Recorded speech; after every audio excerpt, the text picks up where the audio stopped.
I'm Patricia Doyle, and we're here at the Vernon Community Arts Center, art in the heart of Polson Park. And we're here with Nikki Marshall from Nickleby Arts. Hi. Welcome here. Thank you. And Nikki, we're going to be felting today, is that right? We are, yes. We're going to be making a hat. What are we using? So, first of all, this is underlay for flooring. Oh, really? And this is used to make a resist. And a resist is something that goes in between the wool to resist it from felting to each other. So layers. Yes, okay. Exactly. So this, for example, is what I started out with to make this hat here. So you can see how much it shrinks. Really? Yep. And this is a fun, different shaped one that we're going to be doing today. And I'll show you what that ends up looking like as well. And of course, that is going to shrink as well. So wow. First of all, we have to measure our head. Okay, how do you do that? Okay, so we have to first wrap this around just right where our ears are. Okay. So that is 57. And this is a permanent marker. A permanent marker will not come off of anything that you're working with, no matter how much you're felting. Okay. Which is great when you're needing lines. So I'm just going to even just write it on here. So 57, and then we're going to go from ear to ear this way. Okay. So right in the middle of your ear, and that is 39. Oh, there's math? Yes. And then what we're going to do is we're going to divide those numbers by half. Okay. And then multiply them by 1.4. Oh, and no. the reason why we do that is because of the shrinkage. If we were to do that in half, we'd end up with a kid's hat, and we don't want that. So those are the numbers that we use. So now what we're going to do is we're going to draw that out. And for mathematical purposes, we're just going to round up. Sure. So then what we're going to do is we would do dot to dot, which would be the 57 Okay. Divided by half, multiplied by 1.4. And then the 39, which was the ear to ear, is going to be the top point here. Okay. And then what we're going to do, and we'll just draw this, and I'll put it up so that the audience can see. Now, depending also on the shape of your hat, this one has quite a bit of a slope on it because I wanted a large brim. I like a large brim. Yes. Yeah. So, you know, again, with experience, you'll learn how large the brims are. I mean, you look at this and you think, whoa, that's huge, right? When I look at that, I see Napoleon Bonaparte. Right? Right. I had no idea that it could end up looking like that. Exactly, right. And we have to cut it. We shape it in that. So, so this is basically the size that we are working with. And then after that, because that's just to the ear, right? Okay. Now, if we do want a bit of a brim, then we have to go out again, right? Okay. And this will come with experience as to what your hat's going to look like and how you want it to shape out. So that's the size basically of what we're working with. Wow. Yes. It does seem huge. It does, yes. So then what we're going to do is we're going to do felting on this fun, crazy shaped one. Yep. I have two different types of wool that I work with. Okay. They both work great. This is called a short fiber merino bat, which means all the fibers are already put into a bat and all the fibers are crisscrossing, which means you don't have to do as much laying out. You don't have to do as much felting. Yes, it's very soft. It's lovely. So this is really great to use. Or there's also the roving, which is fabulous to use as well, but needs to be laid out more, but is nicer for blending the colors together. Whereas this, because it's thicker and it's not as, it's more defined here. Yes. It just doesn't blend as nice, Okay. but either one works well. This I love using for my purses and my hats because it is so quick and easy to work with. But today we are going to do some blending, so we're gonna use a bunch of different colors here. Oh my word, this is where it just blows me away, just the choices. Oh like, yes, how do you choose? everything. Well, look at these. Oh, and my this word. is some fun stuff. This is actually a silk waist is what this is called, and this is left over from the saris in India, that are made, and it's made into this beautiful mixture of color. Technicolor, yes, hey? yes. So let's use some of that in Okay, there. let's. Okay. I like that a lot. Yes. So what you want to do, Now, because the merino is a bit of a longer staple, you want to use your, I guess it depends on which, if you're Dominant right hand. hand? Yeah, I'm left-handed. So I grab the fiber like this, and this hand is quite a ways away. And you want to lay out your fiber crisscross. If you're using the bat, you don't have to worry about that because it's already a little bit mixed up. exactly. And we want to lay, I usually do about 4 or 5 layers. And you can see how much I've got there. I mean, it's not thin, but you also don't want to grab too much and have it too thick, or else it's going to be clumping. It won't felt nicely. And it won't be even. Exactly. And you'll be able to tell, again, this comes with practice, you'll be able to tell thickness-wise where you're at. The other thing that to do when you're first learning is to weigh your fabric, your material. What a great idea. You know, then you can make sure that it's even. Yeah, I tend to not be very even. Yeah. That's a good idea.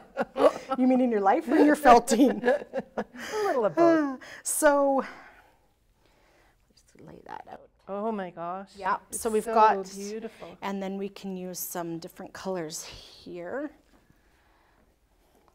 And you do know what my favorite color is. Purple. Now, when you're laying this out, you want to make sure that you go over your edge of your resist so that you can fold it over. Okay. And that just helps with attaching to the fibers on the other side as well. Because if you just go here, you run the risk of having bare spots on the sides of your resist. Like, you know, if you just go to the edge here, then this could be exposed and it will not, you know, attach together. Yeah. I still don't quite get the whole resist thing, but I know it's going to become more clear. Yes. I have never felt it with a resist before, I Okay. don't think. Yes, you have when you made slippers. Oh, right. Your forehead. That was epic. Oh, dear. It was epic. Yeah. Oh, the color is so rich. So yeah, it's not beautiful. Okay, well, this is It's- good because Yep. now I know a lot more already about what I'm using when I'm doing this Yep. stuff. But this is so addictive. And- it's so tactile too, right? Yes. And I find too that for making the slippers, the bat is really, really good. It's really nice to I'm use. afraid Jake the Wonder Dog, the flying monkey, loved my slippers, so we won't be making more slippers at my house. They're more like a chew toy. So now when you are felting, remember that not all wool felts. So merino has a barb on it. All the way along the shaft? Yes. Okay. And so when it gets wet and it gets heated up, and heated up doesn't necessarily mean with hot boiling water. It can even just be from the temperature of your hands. When I first started felting, I was always under the impression that you had to use really, really super hot water. Well, what happens is when you use super hot water to begin with, is it ends up kind of felting quickly, and it will not felt with all the fibers around. You don't want to shock it right off the bat like that. So I often will use, you know, tap water temperature, maybe a little bit warmer than that, just to kind of start off. Yeah. Okay. Oh my gosh, this is looking gorgeous already. That's quite poofy, poofy, poofy. And then maybe we'll use some yellow, some bright yellow in there. That is a color. So it yeah. So it does take a while to lay out, and that's usually the. I mean, this is the fun part because you can, you know, figure out what your colors are going to be looking like. The felting part takes the long time, which is usually the part that people. And you can always start a project and finish it another day. The nice thing with merino is that as long as you kind of leave it open, it'll dry out. You can re-wet it. And I have left projects actually folded in plastic for over a week, and it's fine. The only thing with that is that sometimes because the olive oil soap, there's no chemicals in it, it can go rancid. Sure. So just keep that in mind. You know, felting has become not just, you know, back in the day, I mean, it was a form of making clothing and, you know, things that people used as necessities. And now it's an art form and people do so many different things with it. It It's is wonderful. incredible. It is. So this is how we're going to lay that out. Okay. And let's put a little bit of this silk. Yes, yes, yes, yes. Just a little shot of color, Yeah, hey? yeah. Beautiful. It's fun. I made some bracelets with this, and I just Ooh, think the colors are yes. amazing. Did you use wool too? Yeah. Yeah. And you can lay this over too so that it doesn't look like it's just there and then the sides have nothing on it. Blend it in a bit. Okay, now we are going to wet out, it's called. And these are called ball bras. And these are great for if you have carpal tunnel or anything wrong with your hands or just for getting the water on. You can also use a squirt bottle, a spray bottle, but that's hard That repetitive motion is hard on your wrist, though, isn't it? Yeah. Well, it's great that there's a tool for it. So it does need a lot of water, and you can see this is still quite puffy. And once we lay our other piece of fabric or our other piece of plastic on, then we'll just squish it down. Okay. And you'll see this corner here, you can see I don't have enough water because it's still quite puffy there, even after I squished it down. So we'll add some more. Okay. And when you're peeling back, just be careful because the fibers will want to stick to your plastic. We are going to flip. Okay. So then what we're going to do is we're going to fold these over. Okay. Now, I probably went a little bit too far over because now we're going to have real lapping, but that's okay. Then that means we just don't have to really lay any out here. On these. Yeah, and so we do not want folds, like distinctive folds. And when I say that, I don't want that. When I have that, that is not going to felt nicely. So what you do is you just pull a little bit of fiber away. Okay. And just sort of lay it out like that. That'll help with, if that makes sense. I'll leave the hard parts for you. Okay. Thanks. What are friends for, right? That's right. So here it's a little thin, so I will lay some fiber there. And what about on an inside curve? Yes, absolutely, yeah. So because this is a little thin here, I'm going to lay a little bit more here, and I'm not going to go so much over the sides. Yes. Now sometimes because this staple is so long, you can't help but go over the sides, and that's fine. We will. A little bit. Yes. Okay. I'm always amazed the way the colors blend. Yes. You know, I often, when I'm starting a felted project, I think, oh, I love this color, I love this color, I love this color. But when I put them together, it often looks really different than I thought it would. Yeah, and then it also changes color based on when you add the water too. Yeah. Right, it goes a bit darker and. This is already cracking me up. I mean, how could you not smile if you saw somebody wearing something? Yeah. I use 2 of these because then by the time that one fills back up, I'm ready to go. So we are going to flip it one more time just to get those fibers that we've laid out again, just have them over folded. the edge? Yeah. Okay. And it's a lot heavier now, a lot more water.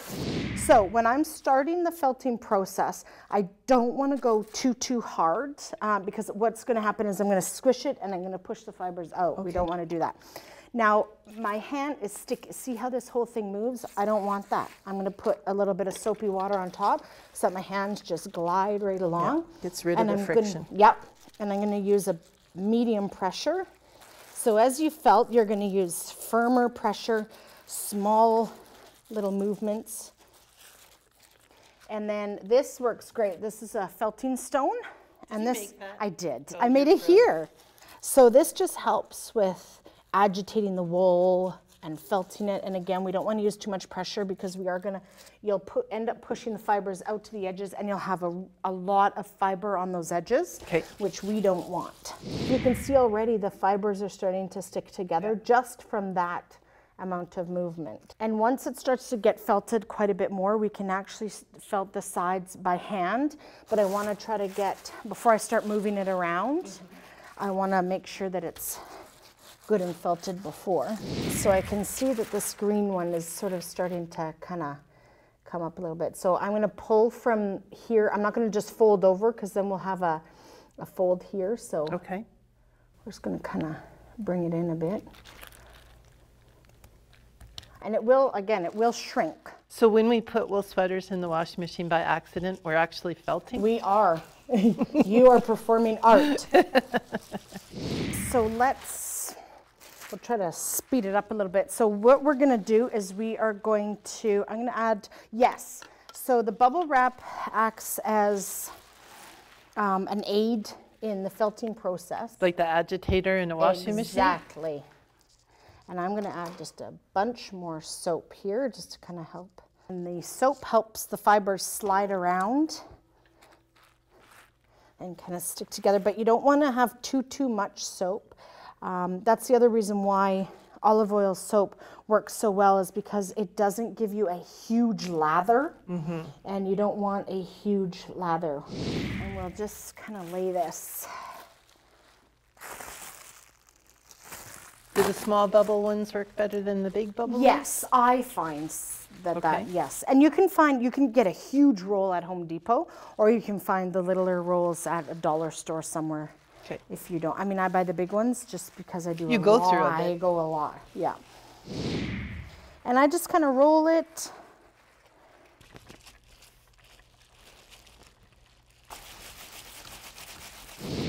So this can sometimes be a bit confusing as well as to where you cut and what you're doing. So we're going to cut the edge, which would be here.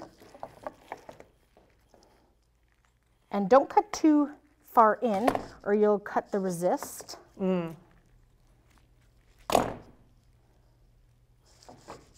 little bit more. You felted it pretty good. Yeah. Okay. So then we're just going to open it like this. And be careful because the insides will not be as felted as the outside is, because it hasn't had as much friction to it.